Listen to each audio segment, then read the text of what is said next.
Hello, my name is Burke Hedges, author of the best-selling book, The Parable of the Pipeline. I open my book with a story about Pablo and Bruno, who take two very different paths in their quest for financial independence. What you're about to see is the delightful animated story of their adventure. So, sit back, relax, and enjoy the life-changing lessons in The Parable of the Pipeline.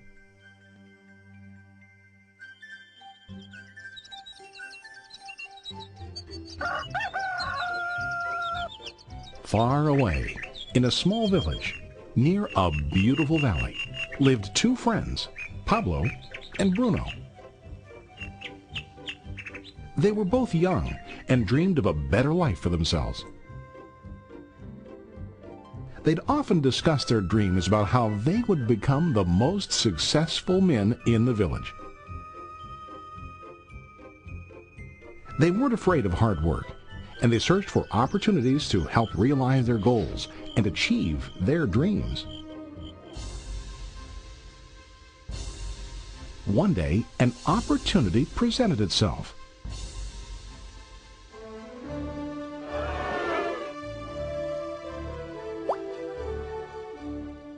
The mayor of the village decided to hire two people to bring water from a spring up on the mountain, across the valley, back down to the village.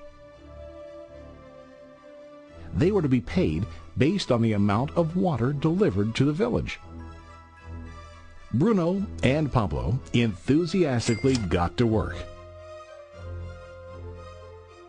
Every day, from morning till evening, they carried buckets to and from the spring. They worked hard, carrying water to the village.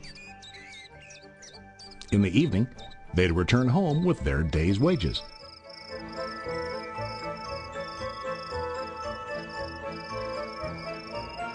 Bruno was satisfied with his work and the money he earned. He was sure that with this work he could achieve his dreams. Bruno thought that to increase his wages he could use bigger buckets to bring more water each trip.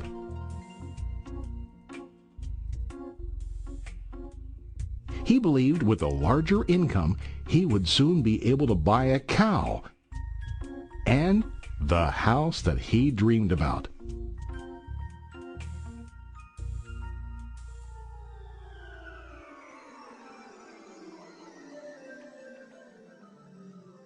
Now Pablo was not satisfied.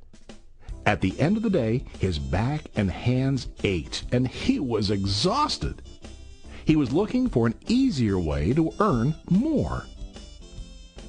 One day an idea occurred to Pablo.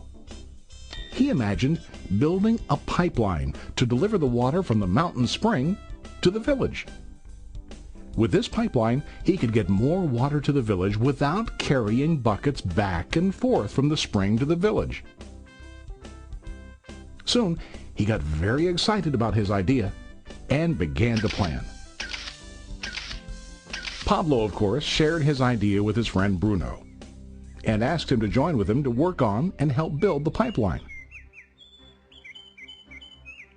Bruno thought the idea was crazy. All Bruno could think about was what his money could buy today and how to get it quicker. He felt that building a pipeline would slow him down and delay him in achieving his goals. Instead, Bruno got bigger buckets and went more often back and forth fetching water. He was sure that with this method he could make more money. Pablo decided to build the pipeline on his own. He understood that it would not be easy to build, and it would take time to complete the pipeline. Pablo knew that it could take several years to finish, but he set his mind on his goal. Every day he worked and carried water like before. But on weekends and during his spare time, he worked hard to dig in the rocky soil and build his pipeline. In the first month, there was little to show for his work.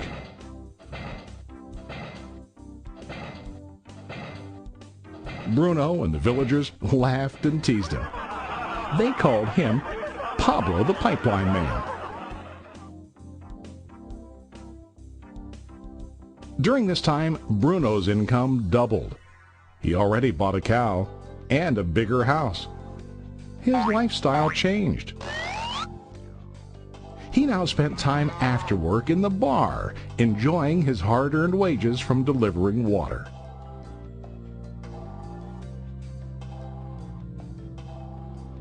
What Bruno didn't realize was that his body was starting to stoop from carrying the heavy buckets every day.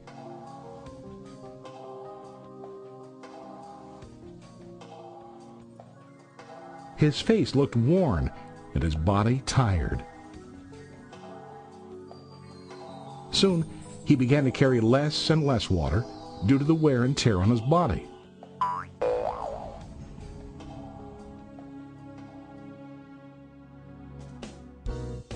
Month after month, Pablo worked. Soon a year passed, and then a second year. Finally, Pablo finished his pipeline. He now used his pipeline to deliver water to the village instead of carrying buckets. Pablo was now earning more money than ever before. The water continued flowing to the village, while Pablo wasn't working. While he slept and ate, the water flowed. Pablo was happy and proud of his insight, persistence, and hard work. Now his income flowed as long as the water flowed through his pipeline.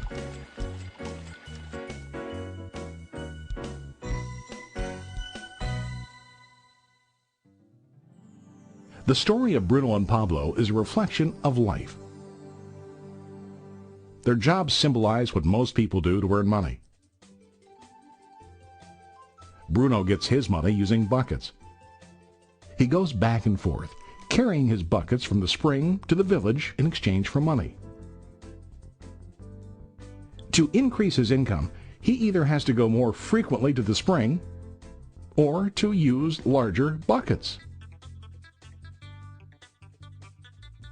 It's common in real life to increase our income by working harder. For example, working overtime or getting a second job. We also increase the size of our buckets by accepting a higher paying position, which often includes spending more time on the job. Most of us exchange time for money like Bruno. We know that every person has only 24 hours in the day and that it's not possible to use all our time to work. The most difficult time comes when we can no longer exchange time for money due to age, health, or other reasons. Then, our income stops. Now let's review what Pablo did. Very wisely, Pablo did not exchange all of his time for a limited income, but he used some of his time to build a pipeline. He knew that the pipeline would bring ongoing income as long as the water flowed. An ongoing income that multiplied the time he worked each day. Pablo knew that someday, maybe because of age or health, he would no longer be able to exchange his available time for money. Pablo knew that if he could make his idea of a pipeline work, then he only has to do the hard work of building the pipeline. After the pipeline was completed, Pablo was able to monitor and maintain the flow of water to ensure that his income will continue.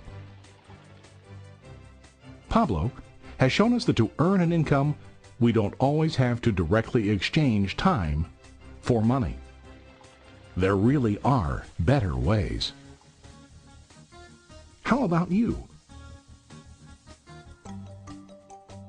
Are you still like Bruno, who directly exchanges time for money? Or do you want to be like Pablo, building and maintaining a pipeline for ongoing income? If you are interested in the idea of building your own pipeline, contact the person who lent you this presentation. You can start building your pipeline today. today.